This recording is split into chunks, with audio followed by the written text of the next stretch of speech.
오늘 본문 20절 말씀을 보니까 이렇게 기록을 하고 있습니다. 그들이 아침이 지나갈 때에 무화과나무가 뿌리채 마른 것을 보고 라고 되어 있습니다. 예수님과 제자들이 무심코 지나갈 때 무화과나무가 뿌리채 말라진 모습, 그 결과를 보게 되었습니다. 이상할 것은 없지요. 우리가 지나가다 보면 죽은 나무를 보기 마련입니다. 산에 가도 살아있는 나무도 있지만 죽은 나무도 있습니다. 아무런 이상할 것이 없는 평범한 그런 현상이지만 이것이 성경에서 오늘 본문에서는 굉장히 중요한 것입니다. 왜냐하면 어제까지만 해도 이 무화과나무는 살아 있었기 때문입니다. 하루 만에 뿌리채 말라져 버린 것입니다. 그리고 이것은 오늘 굉장히 중요한 의미를 가지고 있는 것입니다. 21절에 보니까 이렇게 기록합니다. 베드로가 생각이 나서 여짜오되 랍비여 보소서 저주하신 무화과나무가 말랐나이다. 예수님께서 이것이 살아있고 생생할 때 무화과나무를 저주하셨다는 것을 알 수 있습니다. 그리고 저주하신 지 얼마 지나지 않아서 곧 뿌리째 말라서 죽었다는 것을 우리가 확인할 수가 있습니다. 예수님의 저주와 무화과나무가 말라져 죽은 것은 아주 깊은 연관이 있다는 것을 알게 되는 것이죠. 그래서 베드로가 놀랄 수밖에 없었습니다. 자연적으로는 하루 만에 죽을 수 없는 것이지만 예수님께서 어제 저주하셨기 때문에 이렇게 무화과나무가 마른 것이 아닌가, 그래서 베드로가 놀라고 만 것입니다. 저주한다고 해서 무화과나무가 말라질 수 있을까? 여러분이 저주한다고 해서 오늘 살아있는 식물이 내일 당장 죽어질 것이라고 확신을 합니까? 상식을 벗어난 일입니다. 그렇게 되지 않습니다. 죽더라도 과정이 있어요. 죽게 된 이유가 있고 그 흐름이 있는데 그 모든 것을 깨고 하루 만에 무화과나무가 말라져 버린 것입니다. 그러니까 베드로가 놀랄 수밖에 없었고 예수님께 말씀하실 수밖에 없었습니다. 무화과나무가 저주받은 이유가 참 중요합니다. 마가복음 11장 11절과 12절을 보면 예수님께서 그날따라 너무나 시장하셨습니다. 너무나 배가 고프신 상태에서 문득 보니까 무화과나무가 한 그루가 있는 것입니다. 보니까 잎이 무성하게 열려있는 것을 보니까 과실을 많이 맺었겠구나, 이런 마음으로 가까이 가셨습니다. 그런데 이 무화과나무는 잎은 무성했는데 그 안에 열매가 맺혀 있지 않았습니다. 겉은 그럴듯한데 아무것도 없었습니다. 그러니까 예수님께서 그것을 보시고 무화과나무에 저주를 내리신 것입니다. 마가복음 11장 14절에 기록하기를 예수께서 나무에게 말씀하여 이르시되 이제부터 영원토록 사람이 내게서 열매를 따먹지 못하리라 하시니 제자들이 이를 듣더라, 이렇게 되어 있습니다. 예수님은 시장하셨고 먹을 것을 얻기 위해 무화과나무를 바라보셨고 찾았으나 열매가 없었습니다. 그러자 예수님은 저주를 하신 것입니다. 우리가 생각할 때 굳이 저주까지 하실 필요가 있는가? 그냥 없으면 다른 것 사드시면 되시지 않겠는가 생각할 수가 있습니다. 그러나 예수님께서 저주를 하신 이유가 있는 것입니다. 이 저주하심을 통하여서 무화과나무가 뿌리채 말라버리는 현상을 통해서 예수님은 제자들과 오늘날의 우리에게 메시지를 던져주시는 것입니다. 예수님께서 베드로의 말을 들으시고 본문 22절에 이렇게 말씀하십니다. 예수께서 그들에게 대답하여 이르시되 하나님을 믿으라.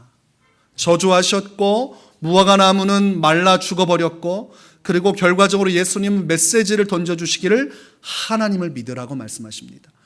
예수님은 하고자 하는 의도가 저주가 아닙니다.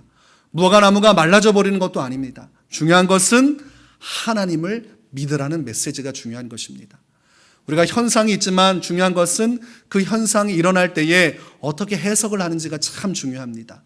이 현상을 우리가 볼 수 있지만 저주에서 이런 일이 벌어졌다, 저주의 힘이 대단하구나도 아닙니다. 무화과나무가 죽어졌는데 세상 살다 보면 별의별 일이 다 있다는 말씀이구나, 그것도 아닙니다. 예수님의 말씀은 하나님에 대한 믿음을 이야기하시는 것입니다. 하나님을 믿으면 놀라운 일이 벌어진다, 그 예로 이 무화과나무를 드신 것입니다. 23절에 보니까 이렇게 되어 있습니다. 내가 진실로 너에게 이르노니 누구든지 이 산더러 들리어 바다에 던져지라 하며 그 말하는 것이 이루어질 줄 믿고 마음에 의심하지 아니하면 그대로 되리라. 하나님을 믿고 그가 말하기를 이 산더러 바다에 빠지우라 하면 그대로 될 것이다. 여러분, 이 말이 받아들여집니까? 산이 들리워져서 바다에 빠지는 광경을 보신 적이 있습니까? 아니면 그런 일이 있었다라는 과거 역사적인 경험을 여러분들이 체험하신 적이 있습니까? 들어보신 적도 없고 어떤 것도 여러분이 자료를 통해서 확인한 바가 없습니다. 예수님은 전혀 불가능한 얘기를 하고 계시는 겁니다. 그리고 사람으로서 하나님께 요구할 수 없을 정도의 일을 말씀을 하고 계신 겁니다. 그러나 하나님을 믿으면 그러한 일도 일어날 수 있다, 이렇게 말씀을 하는 것입니다. 이것은 어떠한 거예요? 하나님은 모든 것을 하실 수 있는 분이시다. 하나님께는 불가능한 일이 없다. 우리가 산이 바다에 빠져지는 이 현상을 생각할 때 상상도 되지 않고 말도 되지 않고 우리가 죽을 때까지 볼 수 없는 광경이지만, 예수님은 하나님으로서는 다 하실 수 있노라, 이 이야기를 지금 전해주고 계신 겁니다. 여러분, 과연 하나님은 산을 명하여 바다에 빠지게 하실 수 있습니까? 여러분이 이 믿음을 가지면 여러분의 신앙 틀 자체가 완벽하게 바뀔 것입니다. 여러분이 정말 이 믿음을 가지면 여러분이 하나님을 믿고 살아가는 신앙 전체가 바뀔 거예요. 이 확신을 가지면 여러분이 가지고 있는 문제가 더 이상 여러분의 근심거리가 되지 않을 것입니다. 진실로 하나님이 명하사 내 믿음을 보시고 산을 바다에 빠띄우실 수 있는 분이라면, 여러분, 우리가 겪고 있는 문제는 정말로 아무것도 아니죠. 저 크고 놀라운 태고부터 있었던 것 같은 저 산이 갑자기 들리워져서 바다에 떨어지는 그 광경을 하나님이 하실 수 있다고 확신한다면, 여러분, 전혀 걱정하며 살 필요 없습니다. 여러분의 인생 가운데 걱정거리가 99%가 있다면 그거 오늘부터 그 짐으로부터 자유로워질 수 있는 것입니다. 우리가 어떤 것을 믿는지에 따라 우리 인생은 달라지는 것이에요. 오늘 예수님은 이 믿음을 우리에게 가져야만 한다, 이렇게 말씀을 하시는 겁니다. 하나님은 다 하실 수 있다. 어떤 이는 이 말을 부정할 것입니다. 불가능한 일이다. 그러나 성경은 이 일이 가능할 것이라고 누차 얘기합니다. 요한계시록을 보면 어떻게 말씀하세요? 영원토록 있을 것 같은 이 세상의 모든 물질들, 산과 바다와 하늘 모든 것들이 다 폐하여지고 없어지는 때가 올 것이라고 실제적으로 성경은 약속을 하고 있습니다. 요한계시록 21장 1절을 보면, 또 내가 새 하늘과 새 땅을 보니 처음 하늘과 처음 땅이 없어졌고 바다도 다시 있지 않더라. 여러분, 처음 하늘과 처음 땅은 우리가 지금 누리고 있는 저 하늘과 우리가 딛고 있는 이 땅을 의미하는 겁니다. 우리의 선조들로부터 지금까지 영원토록 존재할 것이라고 여겼던 이 세상의 모든 것들이 다 없어지게 될 날이 올 것이라고 성경은 말씀합니다. 그 대신에 새 하늘과 새 땅이 펼쳐질 것이다, 그렇게 말씀을 하시죠. 베드로후서 3장 12절과 13절에 말씀하십니다. 새번역 버전으로 기록되기를, 하나님의 날이 오기를 기다리고 그날을 앞당기도록 하여야 하지 않겠습니까? 그날의 하늘은 불타서 없어지고 원소들은 타서 녹아버릴 것입니다. 그러나 우리는 주님의 약속을 따라 정의가 깃들여 있는 새 하늘과 새 땅을 기다리고 있습니다. 이 세상을 존재하는 아주 작은 단위의 원소 단위조차도 하나님께서 다 녹여버리는 날이 올 것이다. 그러니 여러분, 하나님은 원하신다면 우리가 보고 있는 바 저 산을 명하여 바다에 빠뜨리실 수 있는 분이라는 것을 성경은 실제적으로 가능하다, 그리고 그런 일들이 일어날 것이라고 말씀을 합니다. 그러니까 오늘 이 본문에 예수님이 하신 말씀은 허무맹랑한 얘기도 아니요, 성경을 벗어난 이치의 말씀도 아니요, 장차 하나님으로서 하실 일들을 기반으로 한 실제적인 믿음의 역사를 우리에게 말씀하시는 것입니다. 그러니까 실제로 그런 일들이 일어나게 될 것입니다. 그런데 산이 바다에 빠뜨려지기 위해서는 믿어야 되는데, 그 믿음이라는 것이 무엇인지에 대해서 그것을 예수님은 말씀하셨습니다. 그 말하는 것이 이루어질 줄 믿고 마음에 의심하지 아니하여야 한다. 전제가 있습니다. 의심하지 말아라. 그래서 부부간에도 의심하곤 하지요. 그러다가 심해지면 병이 됩니다. 그래서 의부증, 의처증이 됩니다. 한번 의심하기 시작하면 아무것도 믿을 수가 없습니다. 어디부터 어디까지 거짓말이고 이 사람이 지금 나를 대하는 태도부터 해서 하나도 믿겨지지 않으니까 심한 고통에 빠지게 됩니다. 주님은 믿음이라는 것은 하나님에 대하여 의심하지 않는 것. 하나님이 하실 수 있을까? 아무리 하나님이라도 이런 일은 좀 어렵지 않을까? 이 상황과 환경은 하나님으로서도 참 벅차지 않을까라고 내 안에 의구심을 갖는 순간 산이 바다에 빠뜨려지는 이런 놀라운 일들, 우리가 말도 되지 않는다고 했던 하나님의 영역의 일들은 우리의 삶에서 절대로 일어날 수가 없다고 이야기를 합니다. 여러분 어떻습니까? 기도하고서 믿고서 여러분 마음은 어때요? 어떻습니까? 부동산 정책과 관련해서 한 국회의원이 TV에서 브리핑을 해놓고 나중에 방송이 다 끝난 줄 알고 소리 혼자 이야기한 게 있죠. 그래도 집값은 떨어지지 않을 것이다. 시건 다 정책 얘기하고 방향 제시해놓고 나중에 그래도 집값은 떨어지지 않을 것이다. 이 사람은 전혀 믿지 않고 있는 것이죠. 말하는 것하고 실제 마음속에 가진 게 다르다는 걸 의미합니다. 믿음도 마찬가지. 기도 우리가 믿음 다 해놓고 믿는다고 말해놓고 그래도 안 될 것이다 라고 결론을 내리는 순간 아무런 일도 일어나지 않게 될 것이라고 말씀을 합니다. 그래서 여러분 믿는다는 것은 추호도 의심하지 않는 것. 여러분 그렇게 주님을 믿고 계십니까?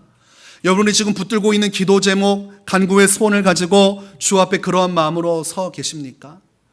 오늘 예수님께서 그러한 전제를 가지고 24절에 말씀하십니다. 그러므로 내가 너희에게 말하노니 무엇이든지 기도하고 구하는 것은 받은 줄로 믿으라. 그리하면 너희에게 그대로 되리라 말씀하셨습니다. 그러니까 의심하지 않는 것은 어떤 것입니까? 내가 이미 응답을 받았다고 생각하고 살아가는 것입니다. 그런데 실제는 어때요? 실제로는 아무 일도 일어나지 않았습니다.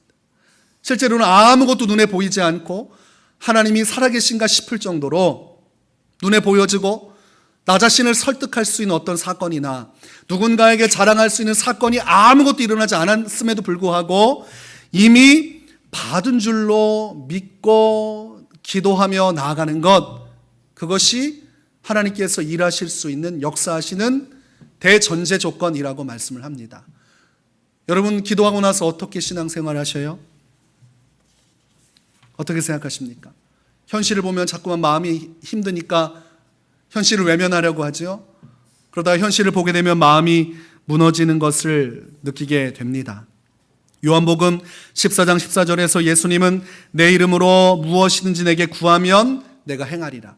무엇이든지 우리가 주님을 위해 구하면 다 이루어진다고 말씀하셨는데 정작 우리는 자꾸만 의심을 하고 있고 이것이 현실로 드러나지 않을 것이라고 마음속에 짐작하면서 살아간다는 것입니다. 그러면 하나님께서 역사하실 수가 없다. 하나님께서 일하실 수가 없다. 이것입니다.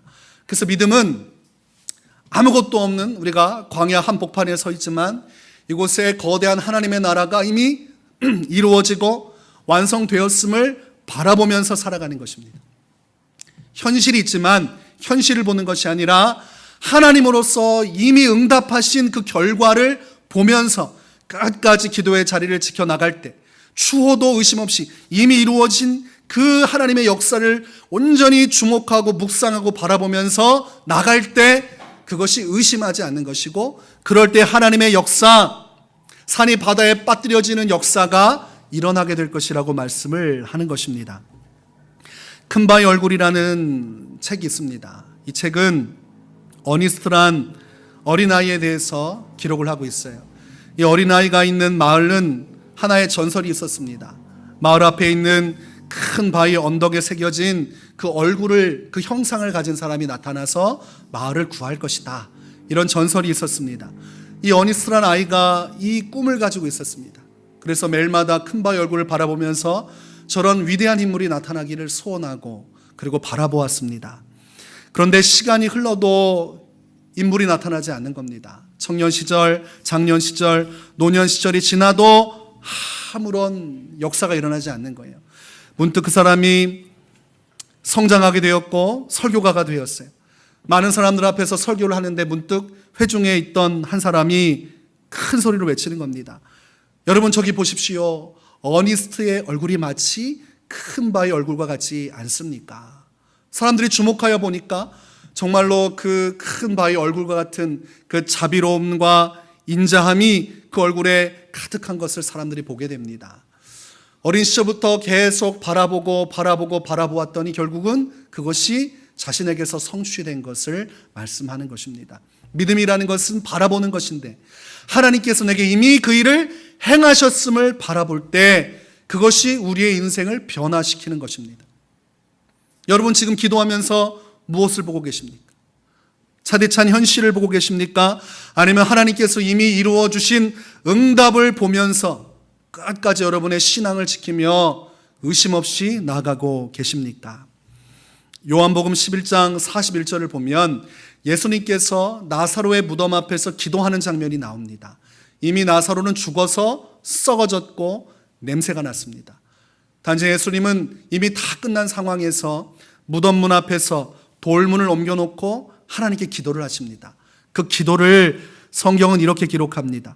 돌을 옮겨놓으니 예수께서 눈을 들어 우러러보시고 이르시되 아버지여 내 말을 들으신 것을 감사하나이다.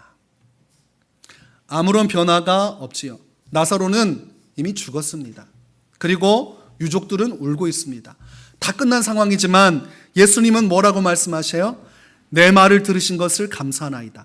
아직 나사로가 살아나지 않았지만 예수님은 살아났다고 보고서 감사 기도를 하고 있습니다. 나사로가 무덤에서 걸어 나오는 그 장면을 이미 예수님은 믿음으로 바라보고 계십니다. 그리고 그것을 바라보면서 이미 받은 줄로 믿고 하나님 앞에 감사를 하고 있습니다. 현실은 어떻습니까? 여러분 예수님의 관점, 성경의 관점은 무덤이 보이고 하나님의 영광이 보이고 그리고 그 나사로가 앞으로 나올 것을 바라보며 감사하고 있는 영광의 장면이지만 그것을 제3자의 시선으로 보면 무덤이 있고 젊은 예수가 있고 유족들은 영문을 모르고 따라가는데 예수라는 사람은 하늘을 보면서 기도하기를 내 말을 들으신 것을 감사하나이다 하는 것을 본다면 제3자는 그 상황을 어떻게 해석하겠습니까? 미친 사람이구만. 아니 죽은 사람 앞에 두고 정말 제정신이 아니구만. 정말 저런 사람이 어떻게 영적 지도자가 될 수 있는가? 현실을 몰라도 너무 모르는 사람이구만. 그렇게 이야기할 것입니다. 여러분 우리가 믿음을 갖는다는 것이 왜 어려운 줄 아십니까? 현실이 그대로이기 때문입니다.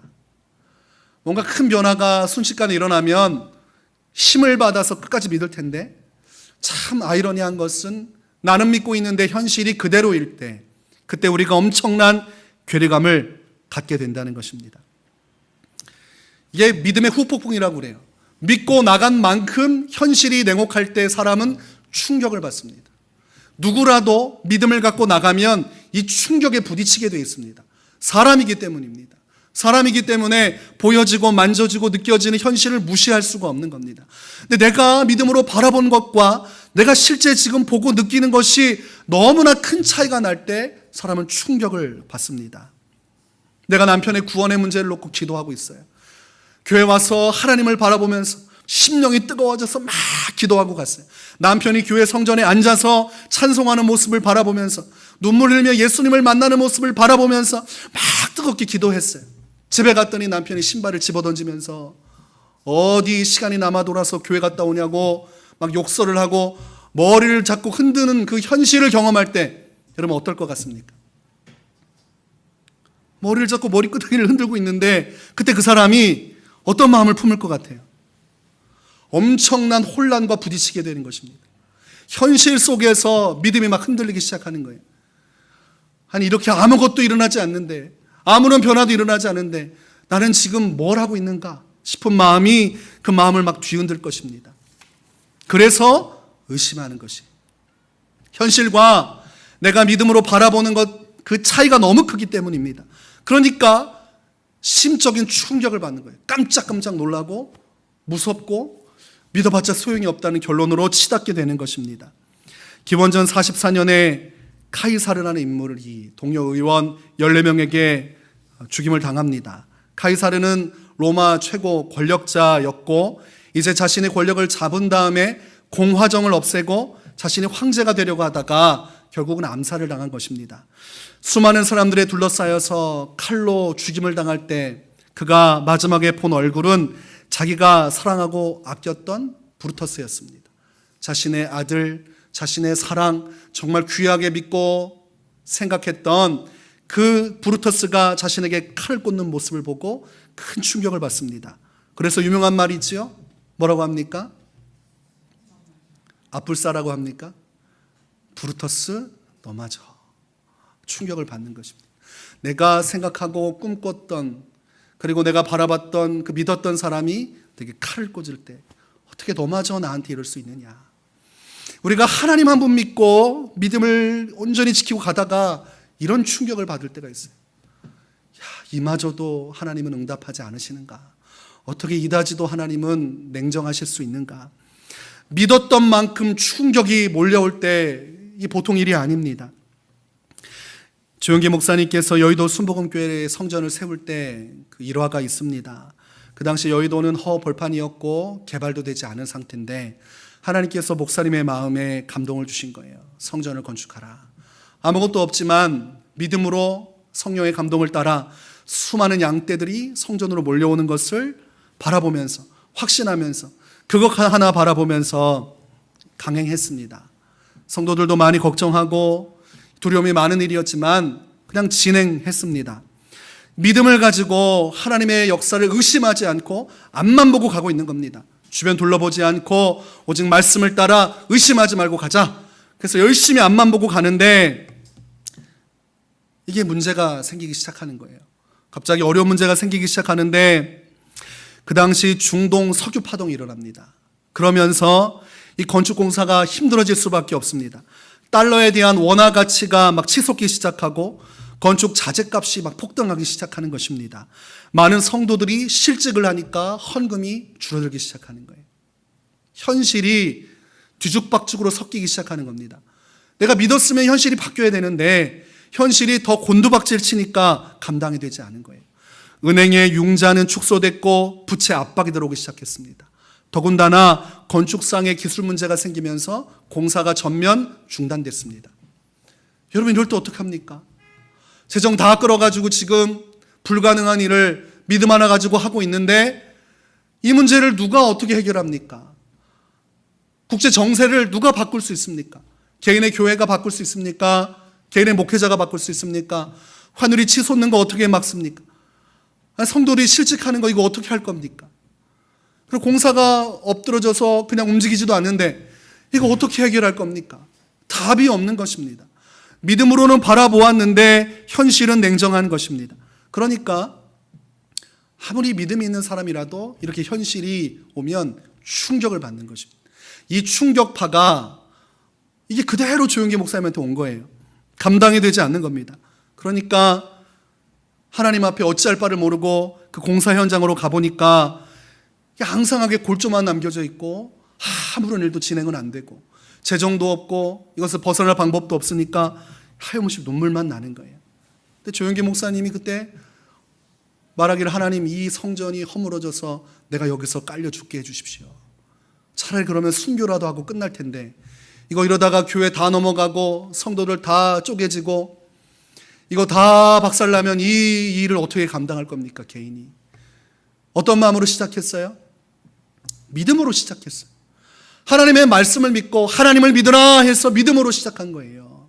산이 바다에 빠져질 거라고 믿고 시작한 거예요. 하나님이라면 이 성전 완공시키고 정말 약속대로 많은 사람들을 보여주겠지 하고 시작을 했는데 현실은 그렇지 않을 때 그때 충격이 그대로 돌아와서 타격을 입는 겁니다. 마음이 멍들고 상처 있고 찢어지고 눈물만 흐르는 그 상황 속에서 목사님이 선택한 것이 마지막까지 믿음의 끈을 놓치지 않고 울면서 주께 기도하는 것이었습니다. 그 지하 성전에 가서 계속 기도하는 것입니다. 성도들이 이 문제를 놓고 마음을 같이 하기 시작했어요. 매일 저녁 교회 살리기 운동이 시작됐습니다. 사람으로서는 할 수 없는 일이기 때문에 매일 저녁 수백 명의 성도들이 지하실 바닥에 엎드려서 금식하면서 기도하기 시작했습니다. 그리고 모든 상황들이 점차 해결되기 시작합니다. 결과적으로 보면 1973년 9월 23일 모든 우여곡절을 딛고 일어나서 헌당 예배를 드리게 됩니다. 어려웠지만 현실은 냉혹했지만 그로 인해서 충격을 받고 몸부림치고 고통스러운 시간을 지내야 했지만 결국은 믿음이 이긴 것입니다. 결국은 하나님이 이루실 것을 바라보며 끝까지 기도할 때 하나님의 역사가 일어난 것입니다. 성경 말씀에서 히브리서 10장 38절에서 말씀합니다. 나의 의인은 믿음으로 말미암아 살리라. 또한 뒤로 물러가면 내 마음이 그를 기뻐하지 아니하리라 하셨느니라. 여러분, 하나님은 믿음으로 살라고 말씀하십니다. 현실이 어떠하든 그 믿음 가지고 사는데 어떤 충격파가 내게 되돌아오든 두려워하지 말고 뒤로 물러나지 말고 현실을 인정하고 받아들이고 믿음을 포기하지 말고 그 현실을 보면서 충격받았다고 해서 흔들리지 말고 그럼에도 불구하고 믿음으로 의심하지 않고 나가면 하나님은 기뻐하시고 마침내 하나님의 기적의 역사가 일어나리라고 말씀을 합니다. 여러분, 오늘과 날과 같은 상황 속에서 여러분의 믿음은 뒤로 물러가고 있습니까? 아니면 그럼에도 불구하고 앞으로 나가고 있습니까? 현실을 자각하면서도 상처를 받으면서도 한숨을 내딛고서 앞으로 가고 있습니까? 아니면 뒤를 돌아보고 있습니까?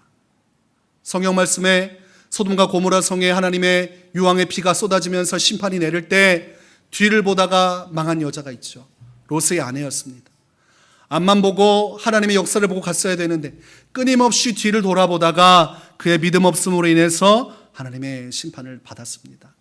성경은 지금 우리에게 앞만 보고 나가라고 말씀하고 있는 것입니다. 얼마 전에 신천교회 권사님 한 분이 안부 전화를 하셨어요. 제게 이렇게 전화를 하시면서 감사도 전하고 기도하고 계시다는 얘기를 하셨습니다. 그러면서 그분이 그러는 거예요. 목사님, 제가 유래세움교회를 갔었는데 그때 보니까 상황이 참 어렵겠다라는 마음을 가지고 돌아왔습니다.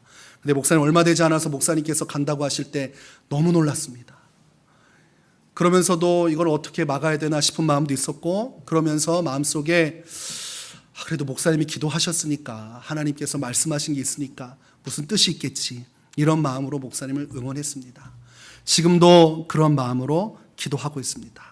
이렇게 말씀하시는 거예요. 저는 그냥 별 생각 없이 그 이야기를 듣고 기도해 주십시오. 우리 교회가 믿음으로 나가고 있는데 하나님께서 놀라운 일을 행하실 거니까 기도해 주십시오. 이렇게 말씀드렸어요.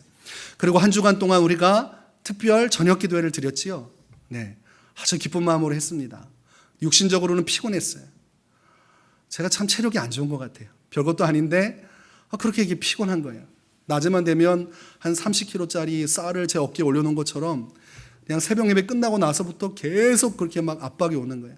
너무 힘들면 자리에서 돌아다니면서 계속 기도하는 걸 할 수밖에 없었습니다. 왜냐하면 너무 힘드니까 감당하기가 어려웠습니다. 그런데 그 모임을 이렇게 뜨겁게 하고 기쁘게 하고 있는데 제가 마음속에 나중에 우리 교회가 또 성장하고 잘 되면 추억이 있어야 되지 않겠는가 이런 마음의 믿음의 마음으로 영상을 촬영해야겠다는 생각을 했습니다. 그래서 구석에다가 카메라 설치하고 45도로 해서 저뿐만이 아니라 오신 성도님들도 좀 이렇게 촬영을 하려고 그렇게 해놨어요. 사진을 촬영하면 좋은데 아무리 봐도 인원이 사진을 촬영할 수 있는 손은 없습니다.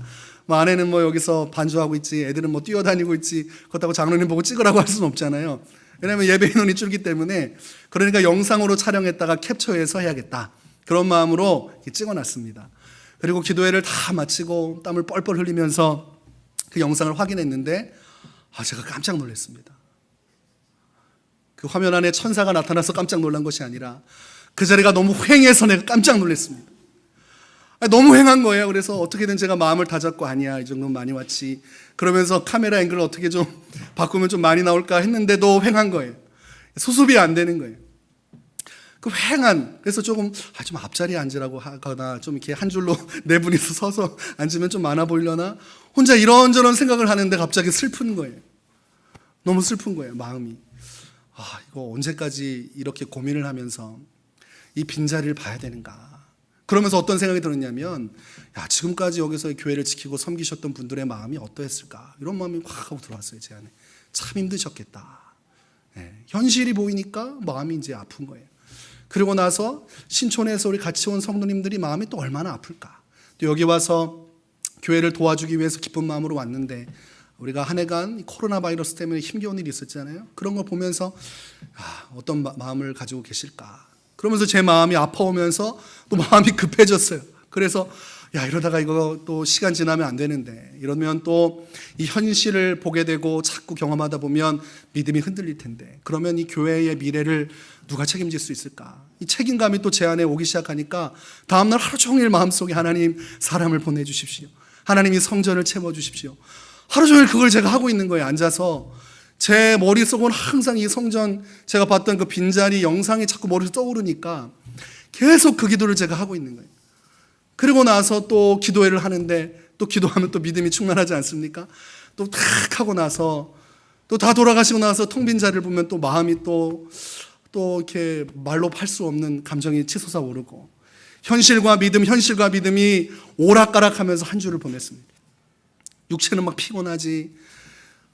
그런 마음으로 이 성전을 대하면서 마음에 고민이 있었어요. 어떻게 하면 좋을까, 하나님? 어떻게 하면 좋을까요? 그러면서 성전 주변을 돌아보면서 주변 교회도 보고, 성전을 좀 옮겨야 됩니까, 하나님? 아니면 어떻게 지금 장소를 리모델링을 해야 됩니까? 아니면 어떻게 해야 됩니까? 뭐라도 할 텐데, 주님 뭐라도 할 테니까 말씀 좀 주십시오. 이 시간이 길어지지 않아야 될 것 같습니다. 이런 기도를 쭉 하면서 한 주를 보낸 것 같습니다. 그런데 하나님께서 주신 말씀이 오늘 본문입니다. 아주 냉정하시지요? 뒤돌아보지 말고 받은 줄로 믿으라, 이렇게 말씀하셨어요. 받은 줄로 믿다가 현실을 보고 나서 깜짝 놀라서 제가 잠시 호들갑을 떨지 않았나 싶은 마음도 있고, 그러면서도 이것은 시급한 문제임은 맞다는 생각도 들면서, 그러나 우리가 마음을 정리해야 될 것은 이 말씀을 통해서 정리해야 되는 것입니다. 감정이 아니라, 우리가 보고 느끼는 현실적인 판단이 아니라, 하나님이 내게 무엇이라 말씀하시고 하나님이 무엇을 원하시는가에 초점을 맞춰야, 그래야 우리에게 희망이 있고 그래야 미래가 있는 것입니다. 지금 잠깐 반짝거려도 하나님의 말씀 없이 인간적인 방법으로 처세솔로 하면 결과적으로는 어차피 아무런 열매도 없습니다. 여러분, 제가 우둔해 보일 수 있겠지만 덩치가 크다고 머리가 나쁘지 않습니다. 제가 머리가 엄청 잘 돌아가는 사람입니다. 인간적인 방법을 제가 왜 못 찾겠습니까? 술술 써서라도 어떻게 할 수 있지만 그것이 결과를 책임져 줄 수 없기 때문에 우직하게 지금 여러분 하나씩 해나가는 거예요. 우직하게 하는 것입니다. 하나님의 말씀을 따라 주께서 믿으라 하시면 믿고, 기도하라 하시면 기도하고, 침묵하라 하시면 침묵하고, 그렇게 가는 것입니다. 저는 그것이 신앙이라고 생각을 합니다. 이번 한 주간에 그런 마음을 더욱 가졌습니다. 데살로니가전서 5장 16절에서 18절에 말씀하시기를, 항상 기뻐하라, 쉬지 말고 기도하라, 범사에 감사하라, 이것이 그리스도 예수 안에서 너희를 향하신 하나님의 뜻이니라. 조급해하지 말고 쉬지 말고 기도하라. 우리 하나님께서 의심하지 말고 기도하라. 너희가 이미 받은 줄로 믿고 기도하라. 이런 메시지를 지금 오늘날 우리 교회에게 주시는 것입니다.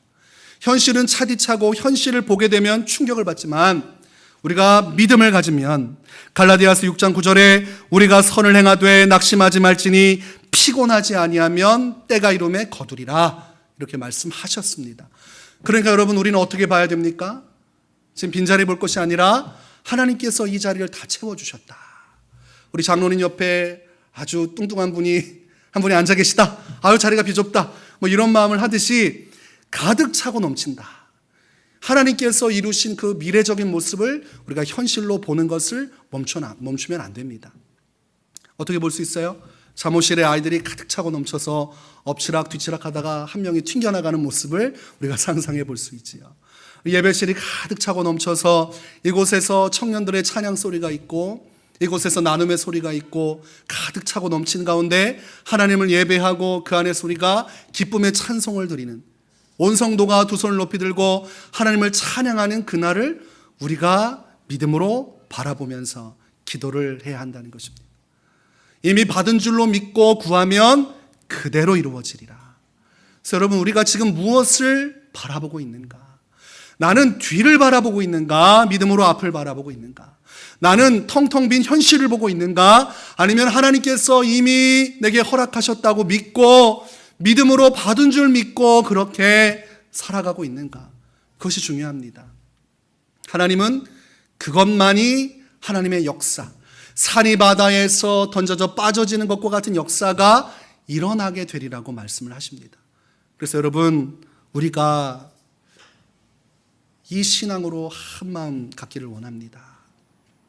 하나님께서 꽉 채워주시고 이 안에 찬송이 넘치고 기도가 넘치고 성령의 역사가 넘치고 우리가 하나가 되어서 지역사회를 복음과 말씀으로 세워나가는 여러분, 그 모습을 보시기 바랍니다. 현실도 보이지요. 그러나 끝까지 그 충격 감수하면서 그 고통 감수하면서 그 괴로움 감수하면서도 그래도 우리가 믿음으로 끝까지 나가면 하나님은 역사하십니다. 그러니 여러분, 우리 기도하기를 포기하지 맙시다. 여도순복음교회를 살린 건 성도들이 포기하지 않고 기도했기 때문입니다. 계속 하나님의 약속을 바라보며 기도했기 때문입니다. 그래서 여러분, 저도 그렇고 여러분도 그렇고 이제는 우리가 마음을 굳게 모아서 다른 여러 가지 생각에 치우칠 것이 아니라 기도하자. 특별 저녁 기도회 시간 마지막에 항상 부르던 찬양이 있습니다. 기도하자 우리 마음 아파요. 여러분, 얼마나 단순하면서도 좋습니까? 기도하자 우리 마음 아파요.